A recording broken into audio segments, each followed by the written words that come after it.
And welcome everybody to Pulp Audio, the show where middle-aged geeks get together and talk about crap they like. I'm Wesley. I'm Bob. I'm Sam. We played Kerbal Space Program. And while it's back, it doesn't deserve a beginning of the show anymore. For the first time ever. 1.5 came out. That's kind of why I'm playing. Yeah, I actually picked it up. I got the expansion finally. I decided to pick up the expansion, and it was like right before 1.5 came out. Right. So then I'm like, okay, I just patched to 1.5. I just started this career, it's fine. Right. And everything still worked. Like all my mods are for 1.4.3, and they're still working. They still work. Yeah. I wrote 2 mods, and they both work like with no changes whatsoever. So. But the big change for me, the one that excites me the most, is asteroids now know what atmosphere is. Really? I don't know if you know this. I don't. The asteroids reacted physically to the atmosphere, like visibly to the atmosphere, but they didn't actually work in the atmosphere. So if you had a bunch of stuff attached to an asteroid, it would not, like the stuff, like your parts would have drag, but the asteroid wouldn't, and weird crap like that would happen. Right, you made a plane out of one. I did, way back when. Yeah. I made a plane out of one, and I couldn't do that since the new atmosphere came in because it literally would not work. Okay. But now I can.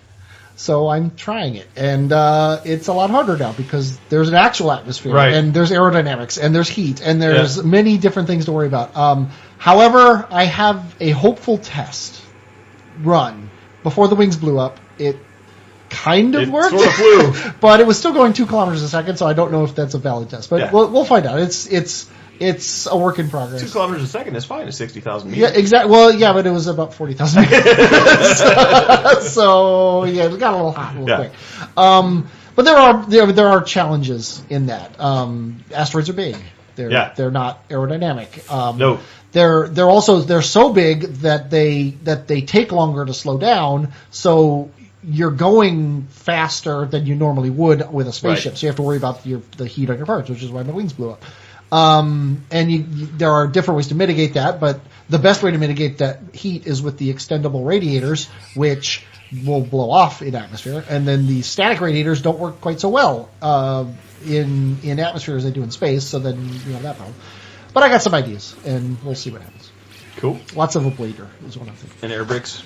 Yeah, air brakes, yes. Lots of air brakes and lots of ablator is what I'm kind of going for here. I am curious to see your results. Yes, I am as well. I did what I usually do. I just started a new career and just did it, and it's just still fun. It is.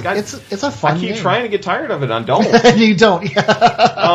Even though, like, I always reach a certain point in every career where it's just like, okay, I can build an SSTO now, and everything is free. Everything's free as long as I want to devote 2 hours to getting that thing into space in 5 parts. Yeah. And I did a Twitter post about one where I made a space schnozzle. Yes, that was cool. I enjoyed that. Yeah, so I had the Mark II parts, so I didn't have a cargo bay big enough to fit a science lab, and of course, a lot of the contracts want you to put something somewhere with a science lab, right? And they're huge and heavy, and 2.5 meters wide. And so I made a spaceship that basically.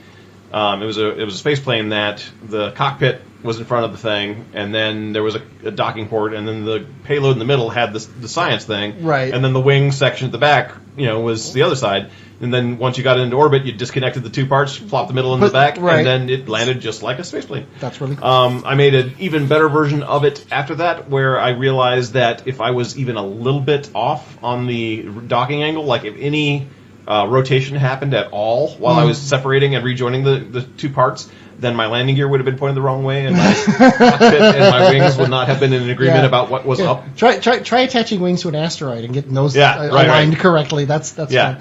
That's even worse. So what I did was I put 2 docking ports so that basically if you get them both locked up, then you've got pretty then solid. You know that And that has worked very well until I got to the point where I got the Mark III parts, and I had the Mark III cargo bay, and then you can basically do anything and just orbit that you want. And so I love, like in stock, you can start building space planes with just the supersonic engines.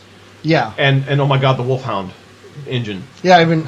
It's my new favorite. It's an upper stage rocket engine. Mm-hmm. It's heavy, but it has an ISP of like 425. Oh, I think this is the one that everyone's saying is a cheaty because it's made for a replica thing from the Waking History, right? And so it has Earth ISPs, which are crazy cheaty for this tiny little planet. Yeah. But yeah, so it's considerably more efficient than the even the Poodle, which was the most efficient. This is the kind of go-to engine if you had a big ship. Yeah, and so and it has enough thrust to weight that like one of them can power a decent sized space. Right. So you get up to the upper atmosphere with the jets, and then you hit that thing, and then you're off to space with the amount of fuel that is actually usable. So yeah, it made that even easier than it was, and it was already pretty easy. So so that's where I'm at, and just basically doing science until I get the tree